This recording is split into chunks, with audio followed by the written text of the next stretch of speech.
Many chess games are decided in the endgame, and in this video I'm going to give you guys 6 different key concepts that strong players use to win more games and improve their elo. Now, the truth is about endgames is that most endgames are actually decided with pawns. Pawns become the golden standard, they become the key to winning the endgame. So we need to understand how to force pawn promotions and how to prevent them if they're going against us. So this video focuses on just that. This video will have 6 different key concepts that all relate to pawn promotions, such as this position that I have here on the board for you. I want to ask you guys a question. Is white winning, or is it actually going to be a draw? Because notice we both have 3 pawns and we both have just 1 king on the board. So material is perfectly even, but believe it or not, this is actually an easy win for white. And I'll show you the technique of how we do that. But in this video, I have 6 different pawn promotion ideas, so make sure you pay attention throughout the video. And the last example is actually going to be a culmination of all of the concepts, so make sure you pay attention to the last example. And the last example is very challenging, it's very fun, but it really shows why pawn promotion wins in game. So stick to the end of the video to see that. If you do enjoy this video, please consider giving it a like. It would kind of help promote the video, and it would really mean a lot to me. We'll go ahead and get started. As I said, white is winning in this position, but how is that? Well, we're winning because of this amazing move g6. As you can tell, it's a great move. Now, you may look at this and say, okay, what's the big deal? Because obviously, if we just trade down, yeah, this is a draw, and we're not winning. But we have an idea, or I should say a concept, that strong players use that we can actually win this position by, instead of trading back, we actually throw in another sacrifice, this move f6. Now, why is f6 the sacrifice we choose and not, for example, h6? Well, if we choose h6, the problem with h6, of course, is they can actually just capture, and we have no passed pawn. Even if we trade down, actually black is now the one that's going to win this game. So we cannot play h6. So let me give you guys a quick way to remember how you do the sacrifice. You do this sacrifice by, after sacrificing the g pawn, now what you play is, you notice where the doubled pawns are, and we have a passed pawn here. We want to force this passed pawn. Likewise, if they took this way, we want to force this passed pawn. Now, how can we force that passed pawn? What you do is you now take the other pawn, whatever the opposite side of it is, and you encourage them to take, because of course if they don't capture, we will take and make a queen. So they have to capture this pawn now. And now notice we push, and this pawn will promote. Likewise, if we went the opposite way here, we would push this one, encouraging this pawn to promote. So this is just a simple idea I want you to know to try and improve your in-games. The next one I'm going to talk about, this is a very important one. It's very basic, but I want to show this one because this also applies very directly to the next example I want to show you. So pay attention to this one in order to solve the next one. This is called the rule of the square. Now, what is the rule of the square? This is a very simple and easy to understand concept that you should know to win more games. And the concept is when you count how many squares you need to promote. So right here, we're going this way. We need 1, 2, 3 squares to promote. Then what you do is you drag 1, 2, 3 this way, and you create what's called a box. Now, this is the rule of the square. And what is the rule of the square?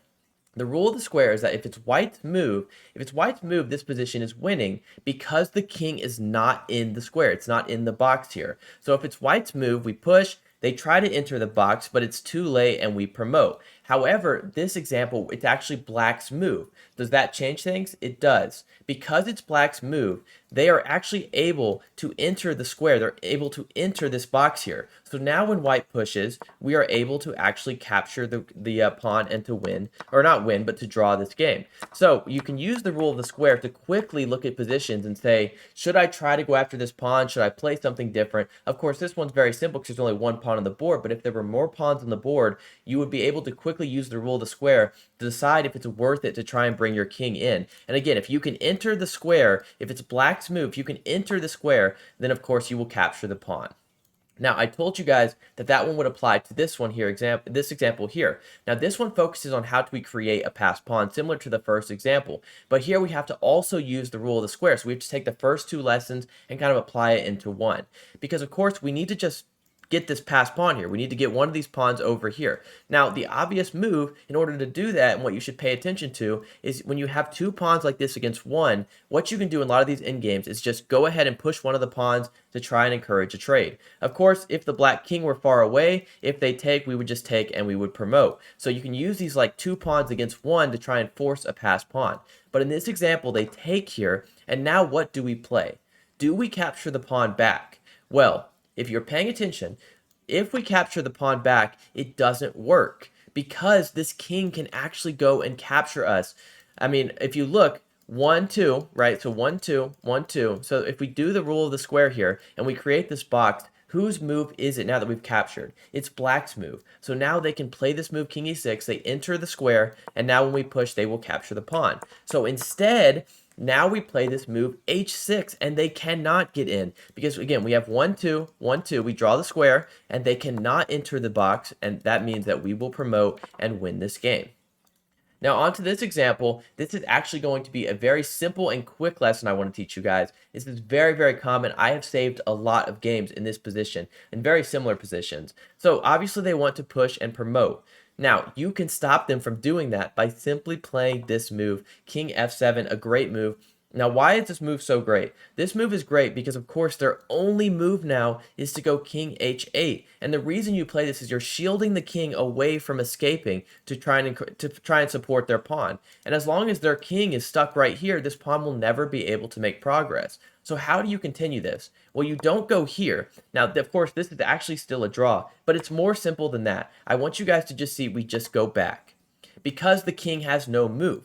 Now when the king goes forward, you can continually just do the sequence. There's no move, and if they ever push the pawn, you just go here and notice it's a draw. There are no moves on the board. So this is called shielding. And what you do is you shield the king away from its escape by simply putting your king in a spot that puts their king in opposition, and they simply cannot move. So it's just a simple way to save the game. Now this one is going to be a little more tricky, but try and solve this. We have queens on the board. Again, this video is about pawn promotion. That's kind of the key. So how do we force pawn promotion here to win the game?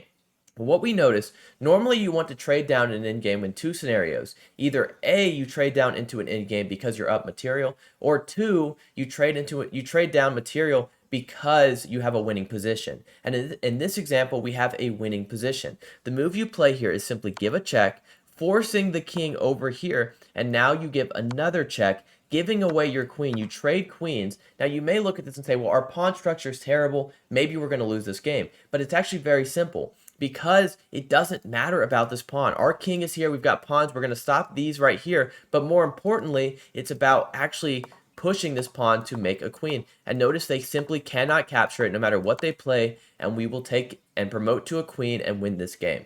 So we want to trade down if you can force a passed pawn.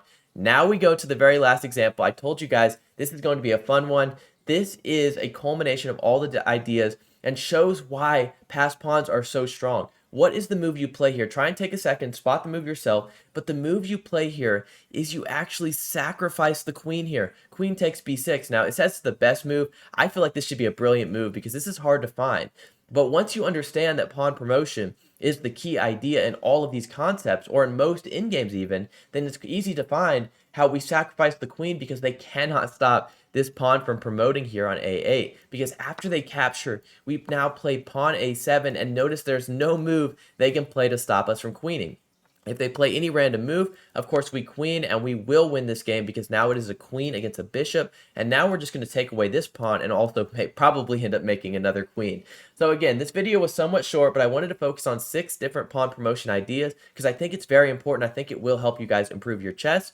Now, I've noticed in my strong player series, there is one thing missing. We've done how strong players think in the opening, and now how strong players think related to pawn promotion. Of course, it's not like an all in-game video, but it's focused on pawn promotion. So next week, stay tuned. Make sure you're subscribed because I will be making a video on how strong players think in the middle game. So that will be the next one. Let me know what you guys think of this video in the comments. Again, if you did enjoy it, please consider giving it a like. Thank you all so much for watching.